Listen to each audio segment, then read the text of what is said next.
Hey, what's up everybody? It's Lids, and we're back for some more Gwent, and today we're playing more of the brand new Order in All Things seasonal event, which is an alternate game mode in which we'll get a new rule set we've never seen before, which puts all of our highest provision cost cards at the top of our deck, which makes it much easier to pull off some crazy decks like the one we're about to play. So let's go give it a look. So today we'll be playing a crazy Nilfgaard Imposter deck that is built entirely around the Snek.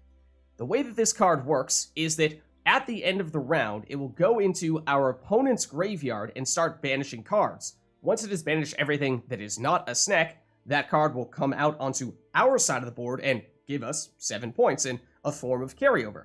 So, one version of this, 7 points is not a huge deal, but what if we created 6, 7, maybe even 8 of them? Then that would be a much, much bigger deal, and that is exactly what we're trying to do with this deck. So, the way that it works is actually, on our very first turn, we will play this Snek directly into our graveyard, which you can do by clicking on your graveyard. That means it will immediately get summoned onto our opponent's side of the board, because it will look at how many cards there are in our graveyard to banish. There won't be anything else for it to banish other than itself, so it'll summon itself out onto our opponent's side of the board, and what that does is it gives us a target on our opponent's side to create a bunch of additional copies of. So once that has happened, we can then use Coup de Grace to create a copy of it, because when it comes out, it gets spying, so then we can create a Snek on our side of the board. Then we can use Stefan to create another copy of Coup de Grace and use that to create another Snek.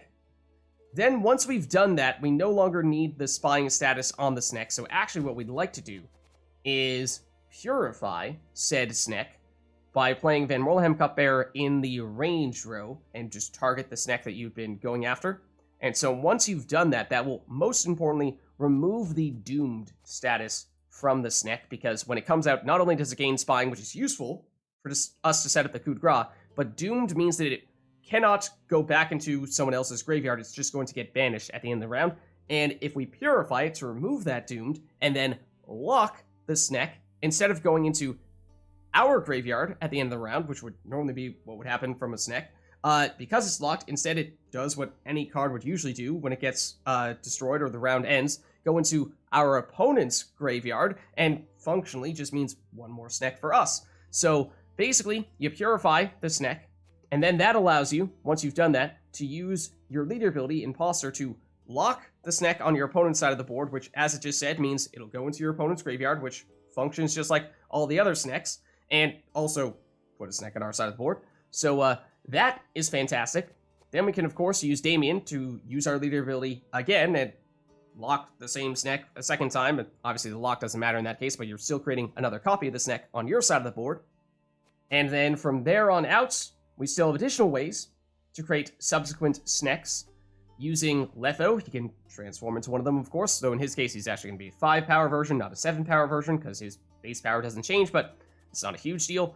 Cadaverine on the Snek on your opponent's side of the board also creates a Snek on your side of the board. That's great. You're not actually trying to remove that card with poison, but, of course, you're creating another Snek, and that is the name of the game. You can do Dudu to also transform into another Snek, and at that point, I think that is all for round 1. So what you'd like to do is maximize the total number of Sneks that you create. You actually don't really care if you win round 1, because the point of the deck is to create all of those, and then they will all come out from your opponent's graveyard in round 2, and if you create, 6 of them, then that's 42 points in a short round coming out, and that should be a pretty solid way to win round 2. But in round 2, it's not that simple, because what we want to do is wait until all the Sneks come out, and then we play Siegfried. What Siegfried does is all the Sneks will come out on our side of the board, giving us a bunch of points, but as we were just talking about, they will come out with both the spying status and doomed. And so, with the doomed, that means that they'll just get destroyed or banished at the end of the round, and we can't reuse them again. But if we purify that doomed status with Siegfried, it means they will once again work just like they did in round 1 and go back into our opponent's graveyard, heading into round 3 and get summoned out early in round 3 and give us another huge source of carryover. So that is the name of the game in round 2, and, along with him, we'll have stuff that we'll draw into, like, Imperial Golem, which is mostly just here for a point slam, because since your opponent is presumably going to have lower provision cost cards in their deck at that point, hopefully that means it's not going to be taking that much damage from the deploy ability.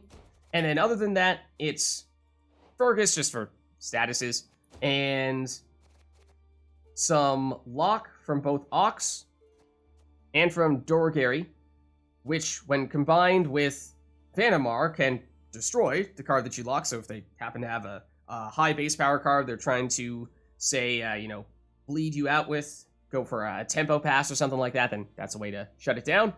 And we also have Xavier, who is a way to banish other cards from your opponent's graveyard if you play him in the melee row. Now, of course, don't banish the snacks, but what you can do is if you banish other things beside the snack, then the snacks will eat through your opponent's graveyard a little more quickly. I mean, it's already going to be a pretty fast process, but it's a way to make it go slightly faster still. And then from there, we're looking at cards that we're hopefully not really needing to play. We should still draw into Nilfgaardian Knight in round 3, and that is the last card that we're expecting to actually play. Otherwise, you know, it's all things that we are going to just keep in our deck for the entirety of the match. So this is a card that if we draw into it in round 3 and we win round 2, that means we're going to have first say in round 3, and so playing Nilfgaardian Knight, there's nothing to hit with the deploy ability, so it's just an 8-point slam. So that's a good thing to start off with, and again, after just a short amount of time, all the snacks should come out from your opponent's graveyard and give you a ton of carryover for you to win a short round 3. So that's what we're trying to do here, is don't really care too much about round 1. I mean, if we happen to win it, then great, but that's not really what we're focusing on. Instead, we're focusing on getting all of those snacks out in round 2 for a ton of tempo that is going to be really hard for our opponents to match, and then if we can use Siegfried to recycle all of them, then that means that we will also get all of them coming out in round 3 as well, which means, once again, in a short round, tons of tempo, very hard for our opponent to match. So, let's go see it in action. Alright, so going up against Northern Realms here, and we'll go first. Alright, so obviously we're starting with all of our highest provision cost cards, and these are all the ones we need for round 1, so we can leave this as is.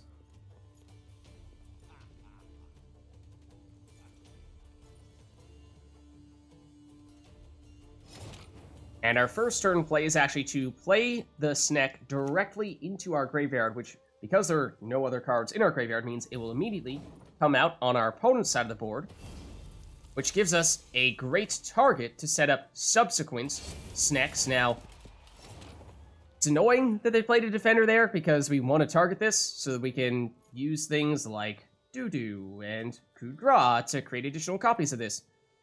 Technically, we can purify the defender with the Van Moorlehem Cupbearer. It does mean we're going to get one less snack from doing this, but obviously it needs to be done. Because what we were going to do was eventually we were going to purify to get rid of the Doomed on this snack. And then that means if we lock it, it would go back into their graveyard and function much like any snack on our side of the board, unlocked snack on our side of the board would, and counts toward our future snack count. So, won't work for this one, but everything else should still be functional unless they have other ways to disrupt us. And we know they have Renfrey. If they have Renfrey's gang, presumably they have Renfrey as well. So now we are looking to Coup de Grace. So even if we'd still had the option to purify, we would have Coup de Grace first to make this happen. Because that's one way to play an additional snack. Then after that, we're going to go Stefan for another one. Full test. Oh, interesting. Interesting. Okay. I'm actually not sure I've seen someone do this before, but it makes sense. It's very similar. I guess most closely to the Blue Stripes Commandos setup, but done better as well. I am a fan of it, but we code lock full test, but we're focusing on the snacks, okay? And so now let's get Stefan down here. And depends. We can use Crystal Skull on him if we think he might get answered, which, with Inspired Zeal, they might be able to get something with Zeal down here to shut him down. But Damien, similarly, could be a card that we'd like to use the Crystal Skull on as well. So if you go... And that's exactly what I was expecting them to do, so they can and will destroy Stefan with Selkirk. And basically, it just means that we'll use the Crystal Skull on Damien instead. Because obviously we only have one of these. So, I think... Is that coming up next? No, right, we're not purifying you. Next would be the purification. You first go with the Coup de Grace and subsequent Coup de Grace from, if we still had him, Stefan, but we don't. So now you would purify, and then you'd lock him. Like I said, that would set up for an additional snack in the future, but that will not work because you still have Doomed. So now let's go Damien. And with Damien, let's make sure that you remain safe here. Protected from both lock and hopefully from damage as well. Well, there's another way for them to duel us, and that is still enough for them to destroy. Yeah, wow. Okay, so that is why I was fearful of Inspired Zeal. This exact reason right here. So those are two humongous cards and important leader ability charges as well, but it does substantially weaken our Sneck setup, unfortunately. We do still have the means to go a little bit further here, of course, but not quite the high-end potential that we were hoping to get. So we can still lock this Sneck and create another one. So we can do that. We can also go Cadaverine. That will create another Sneck as well.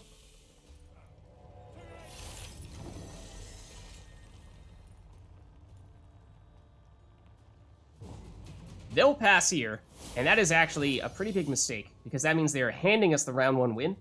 So we can go Dudu, transform into another Sneck. It just means we have more time to do this.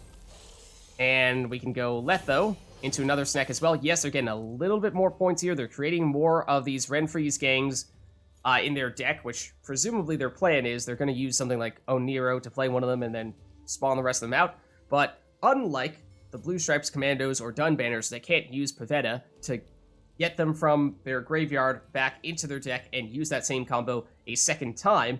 So because we're winning round 1, that is going to be an issue for them.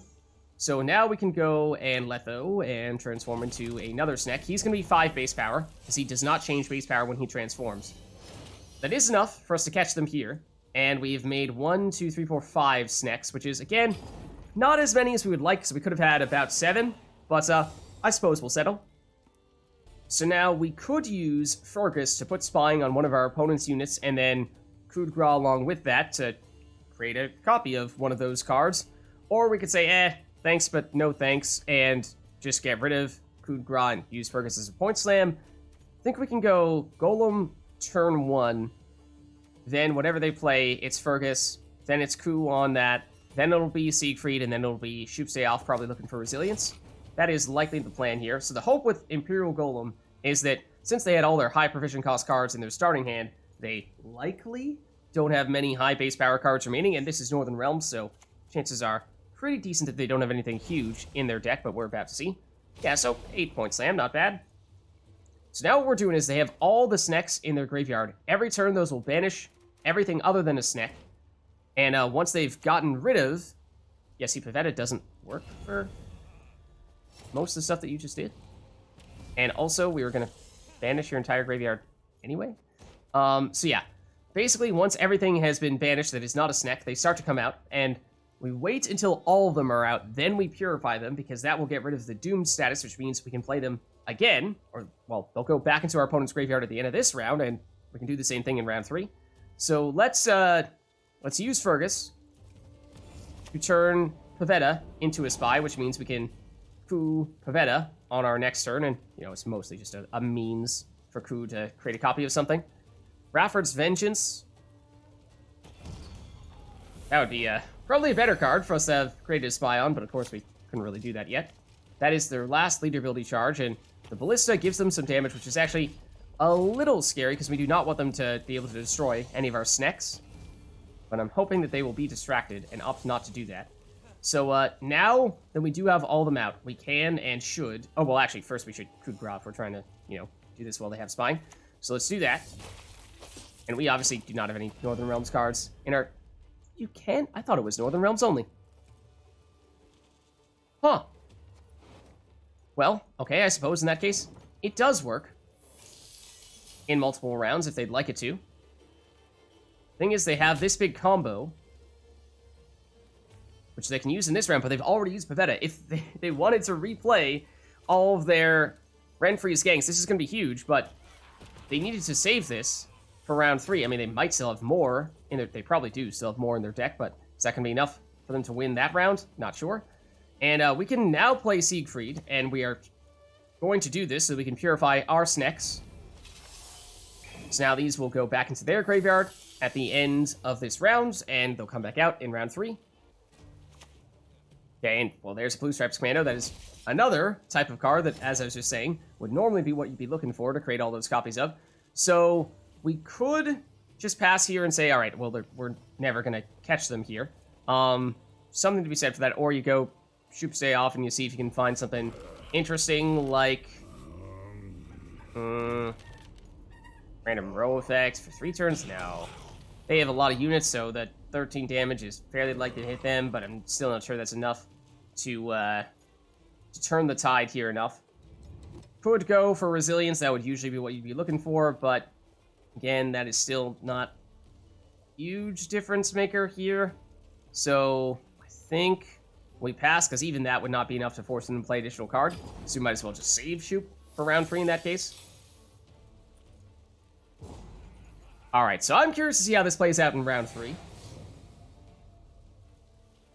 Alright, and we drew into one of our Renfree's gang, which I'm pretty sure we only have the one that we got back with Pavetta. And so it's, I mean, 6 points, yes, but we'd like to...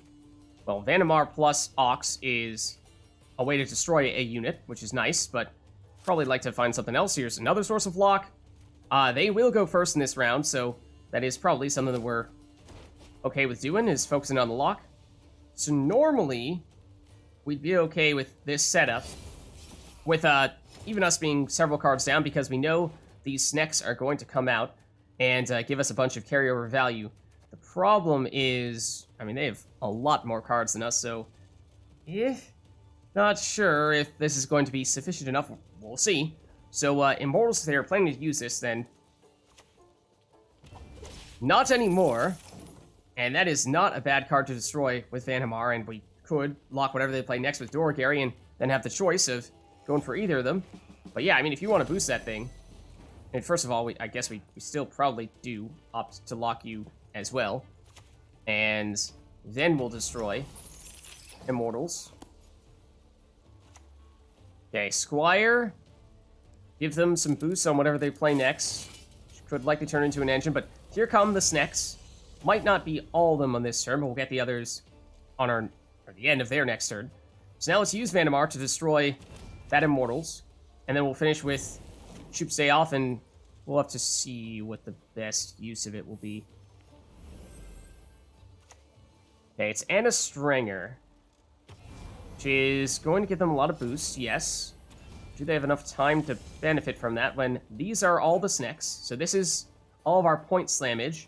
They have 3 cards to catch up to us here, in addition to whatever we can do from Shupe Stay Off, which... Hunter is a little tempting. Maybe destroying an enemy, random enemy, could be decent. I think we might go for that. Shupe Knight is the safest, but let's go Hunter. Random card from deck, maybe destroy a random enemy. I think we're looking to do that. And they may have rage quit here. And yeah, looks like they didn't think they could catch us, and so they rage quit. Alright, so going up against Nilfgaard here, and we'll go first. Okay, and I mean, they are Imposter. There's a non-zero chance this is a mirror match, so we'll have to see. Other than that, our starting hand is fine, so no need to change anything here. We will, of course, begin by putting the Sneck into our graveyard, which means it will immediately come out onto their side of the board, which we will use to create additional copies of it with a bunch of our setup here. Are they about to do the same thing? No, don't... That was mean. Okay, I mean, we can purify the defender with the Cupbearer. We were hoping that we would save the Cupbearer for something else. I mean, we could also potentially see with Shupe Stay Off if we could find a creative way to either steal this Sneck or steal the defender or destroy one of those two, and then, you know, we might have access to the Sneck after that, but I think maybe we just purify the defender. Keep it simple here. That is going to limit the number of Snecks we can create by 1. because this was here to help set up some snack creation. So unfortunate, but that was a smart play from them. Okay, Royce, I think we can probably rule out the mirror match scenario. I already forget what that card was. It was Cupbearer. We don't really care about it. It had done its thing. We only needed the deploy ability. So now what we do is we are looking at Stefan. Or, well, technically, Coup de Grace and then Stefan. So let's start with this. And we are hoping that they leave this snack alone. Because technically, they could use Imposter on it. And then they can do a little bit to us what we're planning to do to them. They'll heatwave that snack. Actually, for what it's worth, heatwaving this snack would completely counter our deck. So they had the right tools to deal with what we're doing here. They just didn't use them correctly. So we can still proceed to create additional snacks with basically every other card in our hand. So now we can still go Stefan.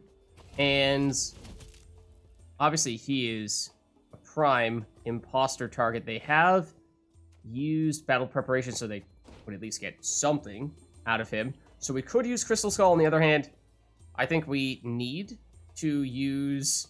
well, I mean, Damien against Imposter is, in general, a horrendous idea. So are we just not playing Damien? Maybe we bait out the leader ability here. We bait out the leader ability, encourage them to use it on Stefan, and then that means Damien is much safer on our next turn, or they'll just steal him. Okay. They have found many solid counters, unfortunately. So, we can still create additional snacks, yes. But, Alright, well, I suppose next we can do Dudu. Turn you into a snack. So again, I'm trying to wait to play Damien as late as possible so that they can hopefully either pass or commit their leader ability, and then we play him. But we are running out of time here. We have 3 additional snacks we can create. Okay, they pass, so that's good. We can actually win round 1, and we can still create some of the carryover that we were looking for, but not all the carryover, unfortunately. So now it is safe to play Damien. And that means we can obviously do this. So normally what would happen is we would have used the Cupbearer to purify this neck and then lock it, which means because it would no longer have Doomed, it would go into their graveyard and function much like any other snack. And so it would just add 1 to our total number of snacks in subsequent rounds, but that's unfortunately not the case since we were not able to use the purification on this snack. We had to do it to get rid of the defender status. So, I mean, we also need to save Siegfried, so we couldn't opt to use that. So now we can go and create additional copies of you like this, and like this. And I know we have passed them, but we actually want to continue to create more snacks because that is how we win round 2 and round 3 is by getting all the carryover from these guys. And right now it's 4, which is not amazing. 5 is definitely better. This will be a 5 base power snack because Letho does not change base power even when he transforms. So we could potentially look to do Shupe's Day Off and see if we can get a Shupe Knight with Resilience or something like that, which is obviously another source of carryover, but that's just not really necessary and, you know, like, for good measure. But that is going to be the last thing that we do in this round, and we win round 1, which is a nice little bonus because it's usually a round 2, round 3 deck.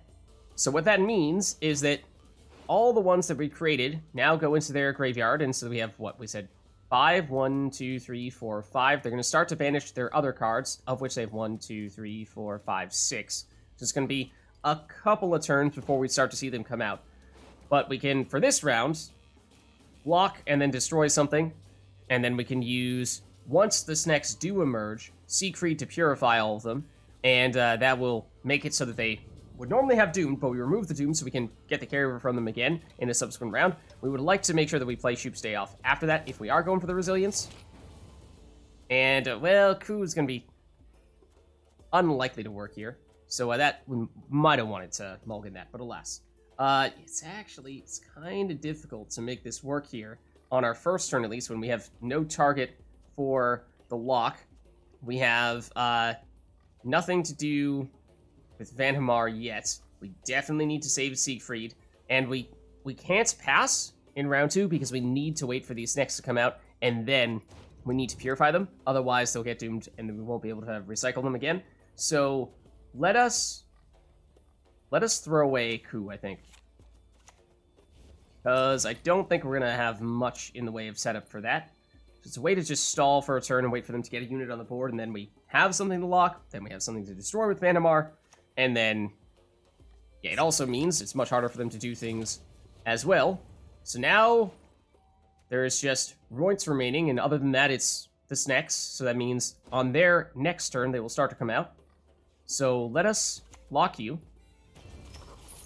And you'll be the card that we destroy. Obviously, it's not a super high base power card, but we are, for the most part, just stalling until the snacks emerge. Okay, so Nero into Vial of Forbidden Knowledge. Okay, I'm not sure why you feel the need to use that. Also, it just means we're going to get a, actually, pretty solid form of removal now. And here come, I believe it'll be all but one snack. Yeah. So, let's remove you first. Then we're going to wait for that snack to come out. On our next turn, it'll be Siegfried, and then we might finish with Shupe Stay Off and see if we can get a Resilience Shupe Knight. So let's do this. Get rid of a 9 power plus Vitality card. So solid value there, and like I said, normally this is a round 2, round 3 deck, so we might be able to get the 2-0 here. Although, of course, once we play, Siegfried will get the carryover, and we will remove the lock when we purify with Siegfried on this turn, although they are about to use Damien for that. So I was going to go Siegfried now, purify all these guys, get rid of the Doom, so they will go back into our opponent's graveyard and basically do the same thing that they just did for this next round. However, that would still mean we're going to let them Damien and Imposter again. Just take a quick look at what our other options here might be. Like, is one of the Shupes capable of locking? Am I making that up? Shupe Knight can, and that'd actually be pretty amazing right now. So I think... Oh, except we want it... if we can lock Damien. Resilience is good, but the thing is we're going to purify. So yeah, this would have been our last play, but yeah, instead we're going to have to boost. Gonna have to boost instead. So yeah, the plan was originally purify first, and then play Resilience after that for additional carryover, but was concerned about this Damien and was looking for a way to counter him with a locked Shupe Knight, but didn't get the lock option, which is probably something you usually wouldn't really want on Shupe Knight. You're probably usually looking for that Resilience, but on this occasion, that was not what the plan was. Okay, so we get the leader ability back, so we can purify the lock on this and get rid of the Doomed on all these guys, which is nice. And so again, that's why we couldn't go Resilience, was because if we did, we were just going to immediately remove it with Siegfried. So if they were planning on cooing on Hoakim, obviously that's not going to work after the purification as well. So that could be a nice little bonus to Siegfried here. Still have a lot more points than they do in round 2. They obviously have several cards with which to catch up to us, but it will make matters a little more difficult for them. Stefan, ooh, it's supposed to be a double coup maybe? In which case they will eventually be able to hit Hoakim. Yeah, that's exactly what it is. First one will not work. It'll just be damaged, but then if you use Stefan, you'll get 1 additional Hoakim out of this. So the purification, oh, unless you shoot Knight, but it didn't have Spine. So I'm not really sure why they did that. Unless they didn't want to get an additional Hoakim for some reason. But I'm not sure why that would be the case.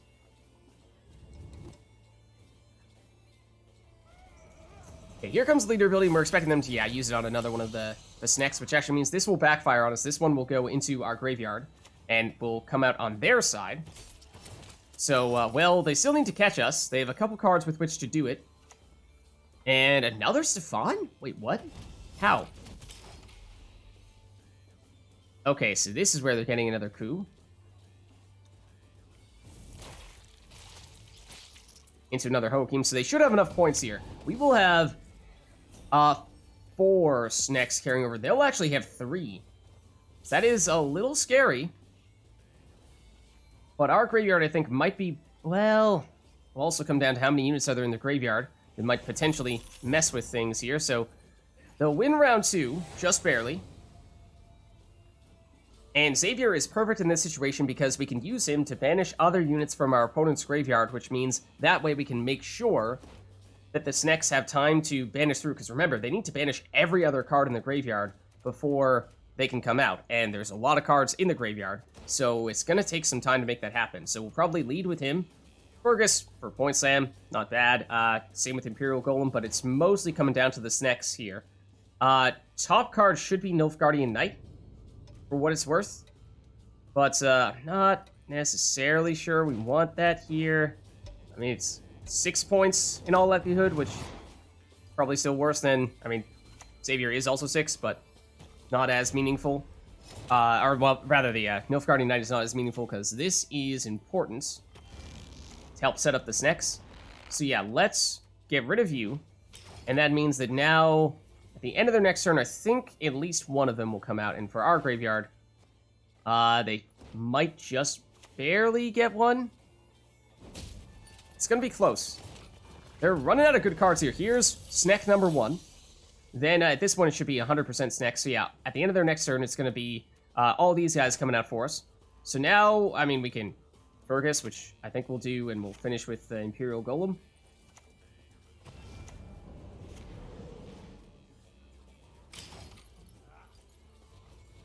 Alright, and I'm not sure if any of them will come out in time. It's food which they can actually use, either on a Sneck or to get Xavier with the Death Blow, which might be enough to set up a Sneck.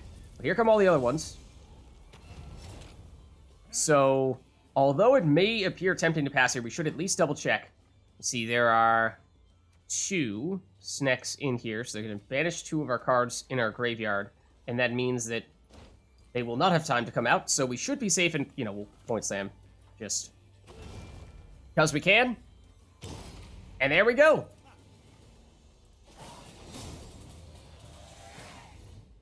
Alright, so going up against Skellige here. And we'll go first. Alright, and so we're drawing into our best possible hand here, and so we are fine. No need to mulligan anything. And first turn, we are playing the Sneck into our graveyard. And that means that because there are no other cards in our graveyard, it'll immediately get summoned onto our opponent's side of the board, which allows us to do additional setup to create additional Snecks. So we play him directly in, like this, which means at the end of our turn, he'll come back out to random enemy row. Then we're going to hit him with Coup de Grace and Stefan to create another Coup de Grace. Alright, they will use their scenario here.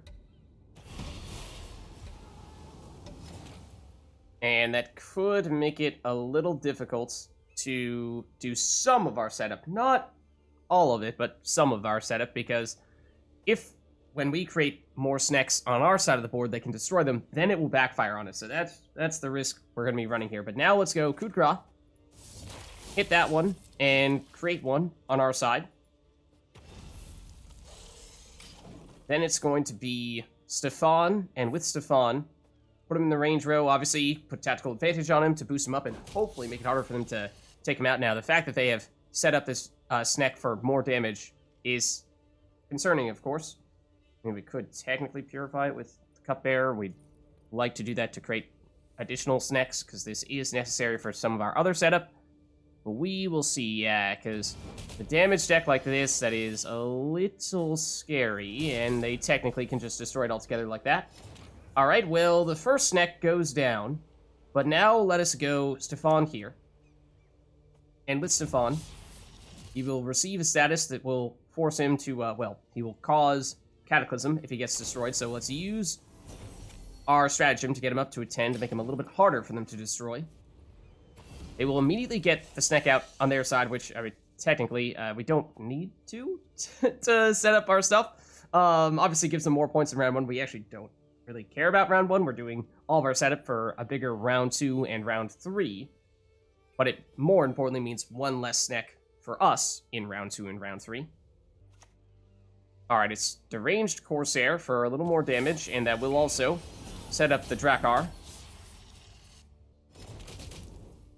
That's a lot of damage, but we just needed Stefan to last until this turn, so we can use his ability to create another Coup de Grace and use that to hit this snack to create another one on our side. And let's maybe put it in this row, because Stefan is likely to cause some cataclysm here. And, right, that was just Stefan, but from our card from our hand here, I'm thinking we probably want to get Damien down here, because he's another card that is a little vulnerable to damage, so if we can sneak him in, well, I mean, maybe we wait for that to go first. Okay. Let's go for it. I imagine they will answer one of these. Yeah, leader ability. And then, do they have more damage? I mean, Holger gives them some damage, and Terror of the Seas definitely does. I assume they will, yep, opt to use it here. So that means one less snack, because Damien was going to give us another round of leader ability. But now what we do is we actually purify the statuses off of at least one of these snacks. And so, take your pick, I suppose. And that allows us to range row, purification, otherwise it's poison. We want purification because now he doesn't have doomed. And that means that when we lock him, not only will we create a copy of him, we will also get this back into their graveyard at the end of this round. Oh, they did not want to do that. Alright, so now we can just, we might even be able to win round one, but we are going to continue to create as many snacks as possible, uninterrupted now. So every card we have creates another snack besides Siegfried. We're saving him for round two. But now we go Dudu into another snack. We go Terra Nova should give us a snack. Technically that doesn't count? Oh, okay. I object. Give it Doomed and Spying. Give Spying. Play a base copy of a non-disloyal unit that you gave Spying. Alright, game, if you say so, well. More snacks. Another snack. And that is enough to win this round. And that means we can pass here, and Siegfried, as I said, was already something we were going to save for the next round anyway. So that means they already got the snack out from our graveyard, so this one's going into their graveyard, then we have, so 1, 2, 3, 4, 5, 6 is going to be the number. This one's technically a little bit weaker, because this one came from Letho, who keeps his base power. Alright, so now we can lock a card, and then destroy the card that we lock, and Imperial Golem, since our opponent has played their highest provision cost cards, there's a decent chance we'll get reasonable value out of this. Deploy is probably not going to hurt him that much, but Skellige does have some high base power bronzes, so I think against Skellige specifically, let's get rid of you. And Xavier can help us get the snacks out more quickly by banishing things that are not a snack, so I think we will keep him and probably lead with him, in fact. So usually, we are not even trying to win round one, we're just trying to maximize the total snack count. But we did win round one, so it's kind of a little luxury. We'll push here, though. And basically, the snacks are going to banish everything other than a snack. And so we can facilitate and accelerate that process by banishing more stuff with Xavier. Alright, and they will use Bjorn to not quite destroy Xavier. And so here are some of the snacks coming out now. I think we might get all of them. But yeah, I think there's still a couple more. And so at this point, we actually don't even need Xavier anymore, because it is only snacks at this point, which means they're going to come out at the end of the next turn. And so this is how we are going to get all of our carryover. So we are going to use Siegfried to purify these guys once they have all come out, and that will remove the Doomed, which means they'll go back into our opponent's graveyard, and we can repeat this process once again. So in this case, why don't we just lock Bjorn, and then we'll destroy Bjorn, and we'll finish with Siegfried. That, I think, is the plan.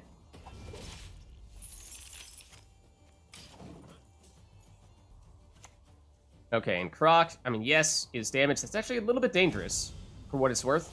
So they could still destroy some snacks, and in doing so, that would pose a bit of a problem, because then that means fewer snacks for us, and they'll get a snack out on their side of the board eventually.